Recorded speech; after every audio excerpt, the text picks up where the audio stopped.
Hey, welcome back to the Ernest P YouTube channel. Today we're back in my wife's car. We're going to be looking at an issue that's pretty common and pretty easy to solve usually. So let's go ahead and take a look. We have a cigarette lighter that's not working. The key's in the on position, and I've double checked for the purposes of this test. All that we need to know is that this little LED light is not on. If it was on, that means that it would be working, it would be charging, and it's not charging the phones or anything. Obviously, I could plug it in and show you that it's not charging the phone, but for intensive purposes, we have it plugged in there in an outlet that works, and that LED light is on. But back here in my wife's car with the key on again, that light isn't working. So usually,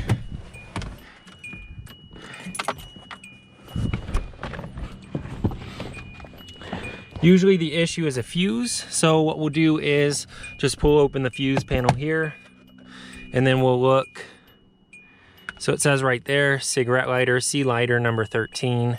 And that is the second row down, the second one from the right. So we have this little fuse tester. You can also just pull the fuse and look. If the fuse is bad, that little piece of metal that you see in there is going to be broken. It won't be connected. And I'll show you what that looks like in just a second, because I've verified before, and we'll do it again, that this fuse is not working. So this fuse tester will have that little green light come on if that fuse is good. The key doesn't even need to be on because this fuse tester has a battery in it. So you can see when the fuse is fine, that green light comes on. Here, that green light does not come on. So we know that fuse is bad. We'll go ahead and pull it real quick. There's a few ways to pull it. You can use these little pinchers that come with like the fuse tester. Usually there's one in here. Yeah, it looks sometimes like this. This isn't a fuse puller itself. This is actually just a dual fuse doodad, but I like to just use the key to stick it right behind the fuse, if you can see there, and just pry it up. You know, with the key, that's not super important in case it bends. There's always spare fuses in your fuse box, or there should be. I'm not going to use this spare fuse because I have some more and I want to save that for an emergency. But here we have that burnt fuse pulled out, and you can see now that that is completely not connected. So it's completely burnt.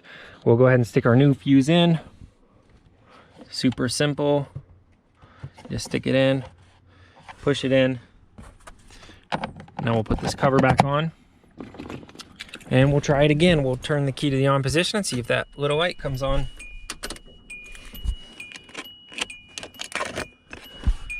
All right, and there it is.